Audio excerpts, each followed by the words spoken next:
Selamat datang di channel Ye Chen Ping Mania.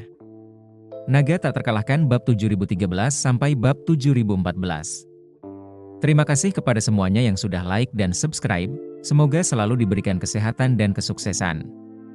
Pada saat ini, Duk Mining sedang terbakar. Ketika Dong Mingchao menerima perintah dari San Tongzi untuk masuk dan mencari keberadaan Song Qianxi, dia tertegun selama 3 detik. Sambil menatap api yang berkobar, dia bergumam, bagaimana caranya aku masuk ke sini?" Tepat saat dia berbicara, bangunan pabrik berstruktur baja raksasa di kilang minyak itu mengalami deformasi parah akibat kelelahan logam akibat suhu tinggi. Lalu runtuhlah ia dengan keras, dan terjadilah gelombang bunyi yang dahsyat. Setelah api di pabrik itu sempat padam oleh atap yang runtuh, api kemudian dengan cepat membubung ke angkasa lagi. Api pun membakar lebih tinggi dari bangunan pabrik semula. Dong Mingchao ragu-ragu lagi, dan hanya bisa mengambil video untuk membalas San Tongzi. "Tuan Tongzi, bukan karena aku tidak mau masuk, kuncinya adalah apinya terlalu besar, dan aku sama sekali tidak bisa mendekat." Situasi tersebut disampaikan melalui San Tongzi dan dilaporkan kepada Gubernur Wu Shutong. Wu Shutong melihat api dan tahu bahwa adalah usaha yang sia-sia untuk masuk dan mencari orang. Suhu di krematorium mungkin tidak setinggi di Duk Mining.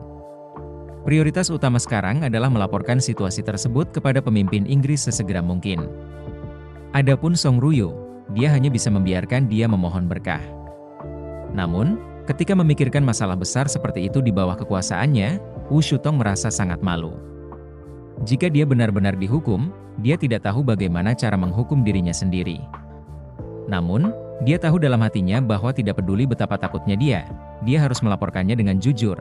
Jika tidak, dia akan bersalah karena menunda situasi militer lagi. Jadi, dia hanya bisa mengangkat telepon genggamnya dan menelepon Wu Tianlin, manajer di sebelah Master Inggris. Wu Tianlin, yang berusia lebih dari 100 tahun, telah bersama Wu Feiyan selama hampir 100 tahun. Dia mengenal Po Qinghui dan Wu Feiyan dengan sangat baik. Dia tahu bahwa mulai malam ini, rumah gubernur tentara kanan akan menjadi yang pertama memulai pertukaran darah. Dan sekarang ketiga tetua juga telah di wilayah rumah gubernur tentara kanan. Jika Gubernur Wu Shutong memanggilnya saat ini, itu pasti tidak akan baik.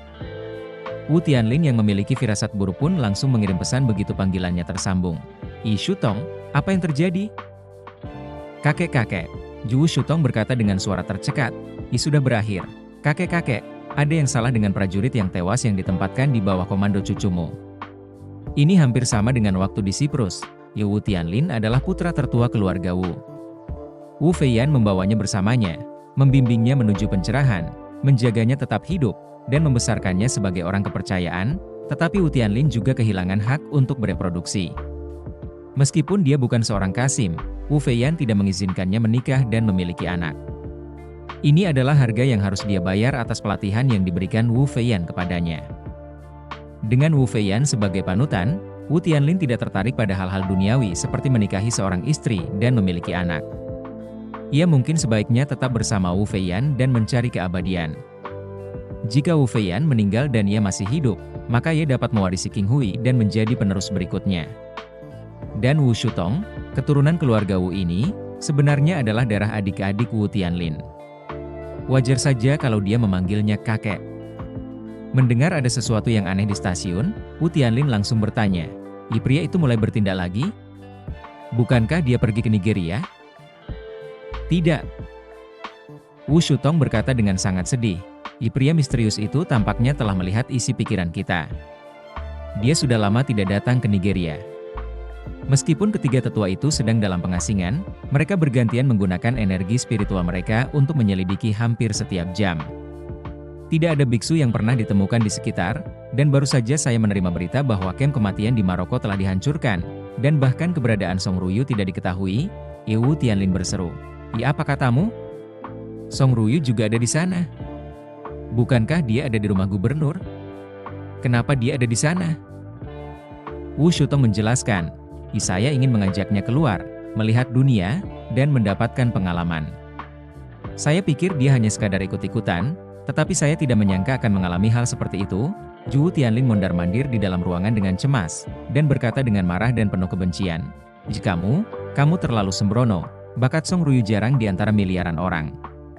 Tuan Inggris sudah lama ingin membawanya di bawah sisinya dan melatihnya. Tetapi ini untuk sementara waktu, Tuan Inggris tidak dapat merawatnya, jadi dia memintamu untuk sementara menempatkannya di rumah gubernur. Bagaimana kamu bisa mengirimnya keluar?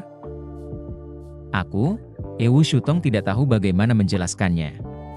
Alasan mengapa dia mengatur agar Song Ruyu pergi ke Duk Mining adalah untuk mendekati Song Ruyu dan memperlakukannya seperti keponakan tertuanya. Dia merasa bahwa Song Ruyu pasti bosan di rumah gubernur sepanjang hari dan hanya berstatus sebagai menteri. Tetapi tidak ada tempat untuk menemukan cinta seperti itu. Kehadirannya membuat ribuan orang tunduk, jadi dia memutuskan untuk mengatur agar Song Ruyu berjalan-jalan di Maroko. Dikatakan bahwa dia sedang menjalankan suatu tugas, tetapi sebenarnya itu hanya untuk memberinya liburan, dan juga untuk merasakan kesan superioritas. Saya pikir dengan kekuatannya, akan mudah untuk melaksanakan misi seperti itu di Maroko. Siapa yang mengira hal seperti itu bisa terjadi? Perasaan ini seperti seorang bos yang ingin menyenangkan bosnya dan mengatur agar dia melakukan perjalanan dengan biaya publik. Tanpa diduga, dia mengalami kecelakaan pesawat. Perasaan ini membuatnya menyesal. Namun, tidak ada gunanya menyesalinya sekarang.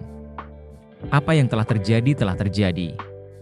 Satu-satunya hal yang dapat saya lakukan adalah segera meminta instruksi kepada penguasa Inggris. Jika penguasa Inggris menghukum saya akan segera menerimanya agar tidak dihukum dalam waktu yang lama. Jika penguasa Inggris memiliki instruksi lain, ikuti saja instruksinya dengan cepat. Mungkin Anda masih memiliki kesempatan untuk menebusnya. Wu Tianlin juga sedikit panik. Dia berbisik, Shutong, Tuan Inggris sangat percaya diri dengan tata letak Nigeria. Dalam beberapa hari terakhir, dia telah menunggu kabar baik tentang kemenangan ketiga tetua. Jika dia tahu semua rencananya, dia akan dibunuh oleh musuh. Setelah ditembus, pangkalan lain dicuri oleh musuh, dan dia juga kehilangan si jenius Song Ruyu. Dia pasti akan marah besar. Wu Shutong menjadi semakin panik dan dengan cepat bertanya, "Ya, apa yang harus saya lakukan, Kakek Zhu? Saya benar-benar tidak berdaya. Saya telah berada di Nigeria beberapa hari ini dan tidak berani meninggalkan satu inci pun, tetapi orang-orang di bawah tangan saya juga tahu kekuatannya. Tidak banyak biksu sejati, dan tingkat kekuatan mereka relatif rendah. Pria misterius itu sangat kuat sehingga keempat bangsawan agung tidak dapat melakukan apapun padanya. Tidak ada seorang pun di bawah komando saya yang dapat melawannya, apapun yang terjadi. Kemanapun dia pergi di luar Nigeria, hasilnya akan sama saja." Wu Tianlin bertanya kepadanya. "Di stasiun di bawah komando Anda seharusnya benar-benar menerapkan rencana kerahasiaan dan tidak membocorkan petunjuk apapun ke dunia luar, tetapi mengapa hal itu tetap ditemukan olehnya? Hal ini saja dapat menghukum Anda atas kejahatan kelalaian yang besar." Wu Shutong menangis dan berkata, Kakek Zhu, ini... Anda tidak bisa menyalahkan saya, orang itu memiliki kekuatan gaib yang hebat. Tidak peduli seberapa berhati-hatinya saya pasti tidak akan bisa menyembunyikannya darinya." Sambil berbicara, dia bertanya dengan panik, ngomong-ngomong, Kakek, kalau pihak lain tahu bahwa Nigeria adalah jebakan, maka, bukankah dia akan diam-diam mengawasi tempat ini? Ketiga tetua semuanya ada di sini sekarang. Kalau kita jadi sasaran mereka, maka, bukankah itu akan jadi bencana? Jantung Wu Shutong berdebar kencang dan dia berkata, ini tidak baik. Aku mungkin terlalu pasif sekarang. Tunggu saja, aku akan meminta petunjuk dari Tuan Inggris. Bersambung.